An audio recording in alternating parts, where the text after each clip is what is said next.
2 autopsies are complete. Neither one can say how this 18-year-old died. This is the trip he took on July 4th, and what law enforcement says witnesses told them, what each autopsy found, and the call from a sinking boat that surfaced afterwards. No one has been charged with anything. No cause of death has been established. A grand jury now holds a report the public has never seen. So the only honest thing to do is separate what is documented from what is being guessed, nothing more. Start with what is not in dispute. Horn Island lies offshore from Ocean Springs, Mississippi. It has no residents and no roads. Pine, dune, and sand, federally protected wilderness. You get there by boat, or you don't get there. On the morning of July 4th, 2026, a group of high school friends left a private dock in Ocean Springs. One of them was Nolan Wells, 18 years old. Afterwards, Mississippi's Department of Marine Resources released GPS data pulled from the boat itself. It is the closest thing this case has to a spine. Times to the minute.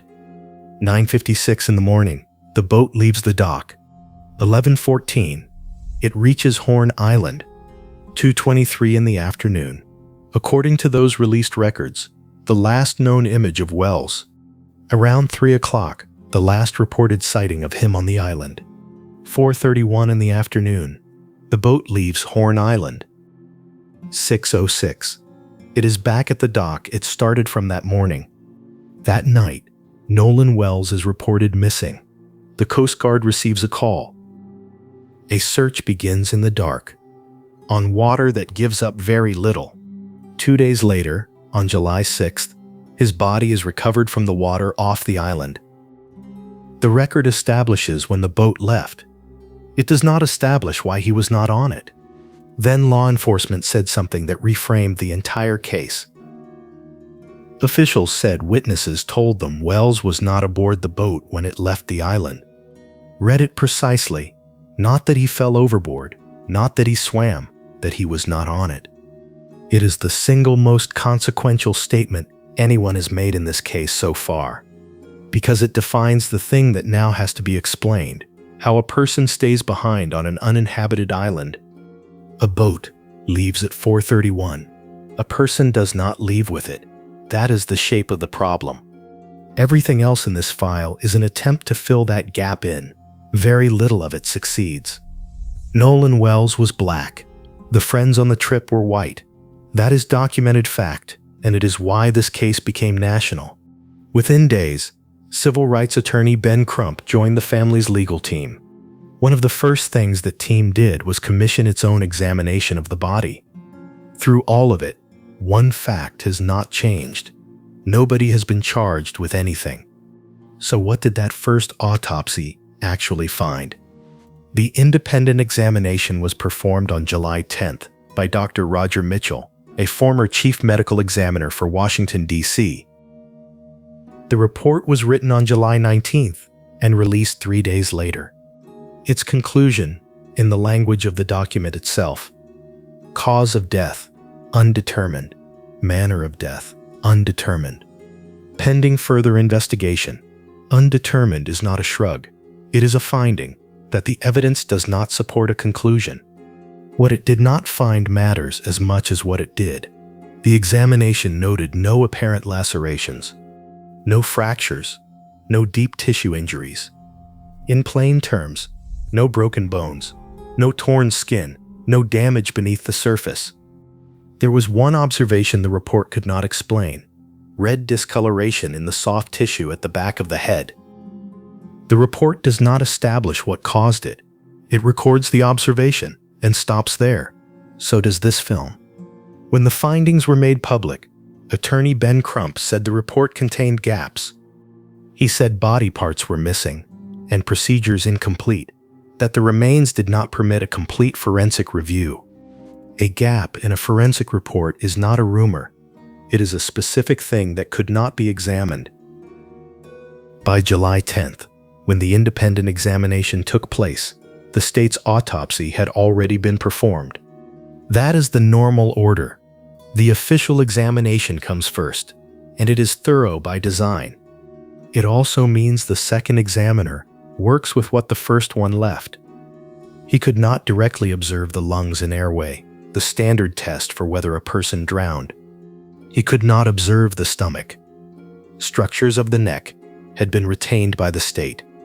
His own report calls that retention common forensic pathology practice. On its own, it alleges nothing, but he records the consequence in one line. He cannot rule out injury to the neck as a contributor or cause of death. Cannot rule out is not the same as found. Holding that line is the whole discipline. Toxicology had not come back. He listed 7 questions the examination left open, including whether there was water in the airway at all. Other pathologists disagreed, on the record. Dr. Michael Baden said the findings were consistent with an accidental death, and that the independent examiner was reaching for straws. Dr. Priya Banerjee, who has no role in the case, said retaining tissue is not unusual and can mean the state is examining it more closely. Neither of them had read the state's report. Nobody has. Mississippi State Medical Examiner completed the official autopsy by the 31st of July. The results were not released, not to the public, not to the press. They were routed instead toward a grand jury. That phrase carries more weight in conversation than it does in law. So plainly, a grand jury meets in secret. Prosecutors present evidence. There is no defense case, no cross-examination, no verdict. Its single job is to decide whether there is probable cause to bring a charge. It does not decide guilt. It does not decide innocence. It does not determine how a person died. It can also decline to charge anyone at all. As of today, no one has been charged with anything in this case. The cause and manner of death remain officially undetermined. And while that file stayed closed, something else from the 4th of July surfaced from outside it, a recording.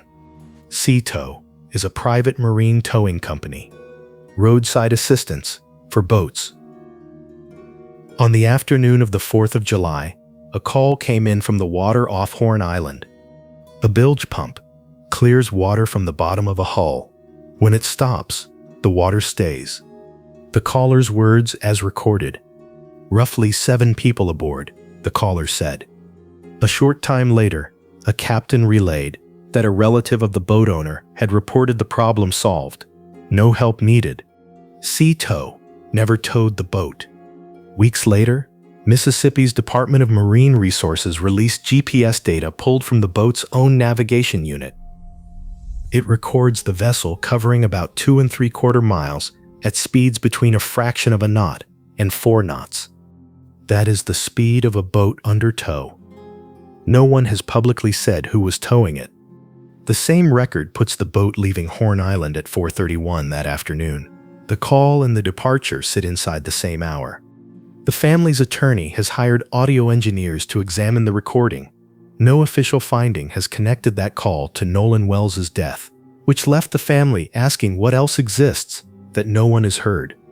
The family says Nolan's phone came back from the trip without him, and that content was later missing from his accounts. That has been denied. On the 20th of July, the day of the funeral in Ocean Springs, the family's Mississippi attorney sent preservation letters. Stop automatic deletion, preserve messages, GPS data, phones, smart watches, surveillance footage. On the 28th, subpoenas were filed in Jackson County Chancery Court, Snapchat, WhatsApp, TikTok, Meta, Life 360. They ask for login histories, password reset records, two-factor activity, location timestamps, the records that show who opened an account and when. None of it has come back yet. One documented fact remains, and it is why this case became national. Nolan Wells was black. The friends on the trip were white. No document in the file assigns a motive to anyone. Neither does this film. What is left are 3 questions, and no page in the record answers them. Why Nolan Wells became separated from the group, what happened on the island after the boat left, and how an 18-year-old ended up in the water. 2 days later, where he was found. 2 autopsies, a grand jury, a recording under analysis. Until one of them speaks, the honest answer is the uncomfortable one. We do not know. Subscribe, and we'll follow this file wherever the evidence goes. There are more American cases waiting.